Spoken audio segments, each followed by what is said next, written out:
আসসালামু আলাইকুম প্রিয় দর্শক, ইন্ডিয়া ভিসা প্রত্যাশীদের জন্য আরেকটি নিউজ আপডেট নিয়ে আসলাম।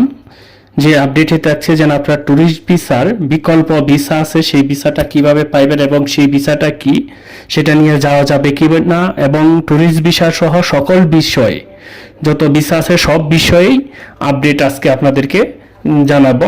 আপনারা অনেকেই আছেন, অনেকেই বলে যে কন্ট্রাক্ট করিয়া ভিসা নেওয়ার জন্য, আসলে কন্ট্রাক্ট করে ভিসা নিতে পারবেন কিনা সেই বিষয়টাও আজকের এই ভিডিওতে আলোচনা করব। বিস্তারিত আলোচনা থাকবে, তাই ভিডিওটি সম্পূর্ণ দেখতে হবে। আমরা অনেকেই ট্যুরিস্ট ভিসার জন্য অনেকে অপেক্ষা করতেছেন যে ট্যুরিস্ট ভিসা কি আসলে চালু হবে কিনা। অনেকেই বলতেছে যে জানুয়ারি মাসে ট্যুরিস্ট ভিসা চালু হতে পারে। এখন হচ্ছে যে মূল বিষয়টা হচ্ছে যে ভিসা আসলে চালু আছে কিনা। হ্যাঁ, ট্যুরিস্ট ভিসা ব্যতীত সকল ভিসাই চালু আছে, তবে সেটা খুব সীমিতকরণ করা হয়েছে। একদম মানে কম সংখ্যক লোকেই এইগুলো অ্যাপয়েন্টমেন্ট পাচ্ছেন।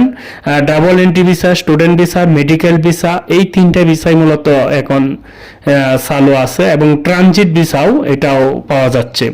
এছাড়া যে আমরা যে ট্যুরিস্টের জন্য যারা অপেক্ষা করতেছেন সেই ট্যুরিস্ট ভিসা কিন্তু চালু হয় নাই। অনেকেই বলতেছেন যে হয়তোবা জানুয়ারি মাসে চালু হতে পারে। তবে আপনাদেরকে বলি যে ট্যুরিস্ট ভিসা ব্যতীত অন্যান্য যত সকল ভিসা আছে সব ভিসাই কিন্তু সম্পূর্ণরূপে চালু হবে জানুয়ারির দ্বিতীয় সপ্তাহ থেকে। দ্বিতীয় সপ্তাহ থেকে একটা ভালো আপডেট আসতে পারে, সেটা হচ্ছে ট্যুরিস্ট ভিসা ব্যতীত। কিন্তু ট্যুরিস্ট ভিসাটা অনির্দিষ্ট কালের জন্যই ধরতে গেলে বন্ধ, কারণ এটা কোন দিন চালু হয় বা কবে চালু হয় এর কোনো আপডেট এখন পর্যন্ত নেই। এর ভিতরে আরেকটা জিনিস আপডেট নিয়ে আসছে, যেটা হচ্ছে যে জানুয়ারি মাস থেকে বাধ্যতামূলক হতে পারে পুলিশ ক্লিয়ারেন্স। এখন কিন্তু আপনার ইন্ডিয়ার ভিসার জন্য কোনো পুলিশ ক্লিয়ারেন্সের প্রয়োজন পড়ে না, কারণ পুলিশ ক্লিয়ারেন্স ছাড়া কখনোই আপনারা ভিসা করতে পারবেন না। এখন বিষয়টা হচ্ছে যে আসলে ট্যুরিস্ট ভিসার বিকল্প কি ভিসা আছে সেটা দিয়ে কিভাবে যাওয়া যায়। ট্যুরিস্ট ভিসার বিকল্প ভিসা হচ্ছে এন্ট্রি ভিসা। এন্ট্রি ভিসাটা বা ডাবল এন্ট্রি ভিসা। এখন এন্ট্রি ভিসা কি আপনারা পাইবেন কিনা, এবং ডাবল এন্ট্রি ভিসা যারা করতেছে তারা আবার অনেকে রিজেক্ট হয়ে যাচ্ছে, সেই রিজেক্ট কেন হচ্ছে, এবং এন্ট্রি ভিসা কারা পাইবে। এন্ট্রি ভিসা বলতে যারা ধরেন যে ইন্ডিয়াতে বিয়ে শাদী করছেন, বিয়ে শাদী অনুষ্ঠান হয়ে থাকে, বা আপনার ইন্ডিয়াতে কোনো অনুষ্ঠান হচ্ছে এরকম যদি হয়ে থাকে, যে আপনার আত্মীয় ইন্ডিয়াতে বসবাস করে, আপনার রিলেটেড, তাদের অনুষ্ঠানে আপনি অ্যাটেন্ড করবেন, সেই ক্ষেত্রে সেই এন্ট্রি ভিসাগুলো বিশেষ পর্যায়ক্রমে কিন্তু দিচ্ছে।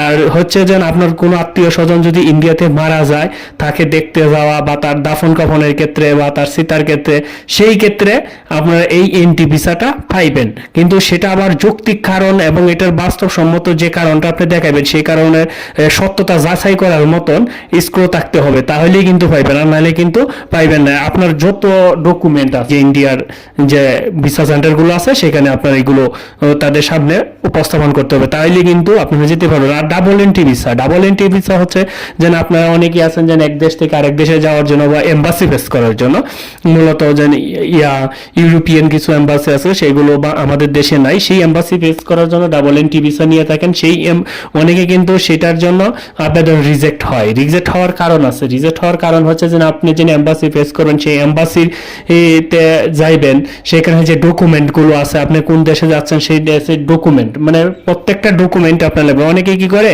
এই বা কন্ট্রাক্ট পেপারটা শুধু এখানে উপস্থাপন করে, সেটা করলে কিন্তু চলবে না। আপনার যত ডকুমেন্ট আছে সবগুলো উপস্থাপন করতে হবে। তারপরে কিন্তু আবার এই এম্বাসিতে ভিসা সেন্টার থেকে, ইন্ডিয়ার এম্বাসি থেকে কিন্তু আবার সেই ব্যক্তিরে ফোন দিয়ে দেখে যেন আসলে তারা যাচাই বাছাই করে মূলত সে কি ডাবল এন্ট্রি ভিসা যেন যাচ্ছে সেটা কি আসলে সঠিক কিনা, না কোনো ভুয়া ডকুমেন্ট দিয়ে আসে যাচ্ছে। আরেকটা বিষয় হচ্ছে যে অনেকে এম্বাসিরা টাকা পয়সা নিয়ে ভুয়া ডকুমেন্ট তৈরি করে। তবে সবাই সাবধান থাকবেন, এই ভুয়া ডকুমেন্ট দিয়া কখনোই এম্বাসিতে জমা দিবেন না, কারণ এম্বাসিওয়ালারা কিন্তু ভুয়া ডকুমেন্ট তৈরি করে আপনাকে লোভ দেখায় যে আপনার কিছু করা লাগবে না, আপনার ডকুমেন্ট তৈরি করে আপনারা কিছু টাকা পয়সা দেন। এইগুলোতে কিন্তু পড়বেন না। যদি এইগুলোতে পড়েন বড় ধরনের বিপদের সম্মুখীন হয়ে যাবেন। কিরকম, যখন আপনার এটা যদি ভুয়া ডকুমেন্টগুলো যখন তারা ধরতে পারবে, অবশ্যই ভুয়া তো ধরতেই পারবে, যখন ধরতে পারবে তখন কিন্তু আপনার পাসপোর্টে একটা সিল মেরে দিবে, যে সিল মেরে দিবে আপনি কখনোই আর ইন্ডিয়াতে প্রবেশ করতে পারবেন না।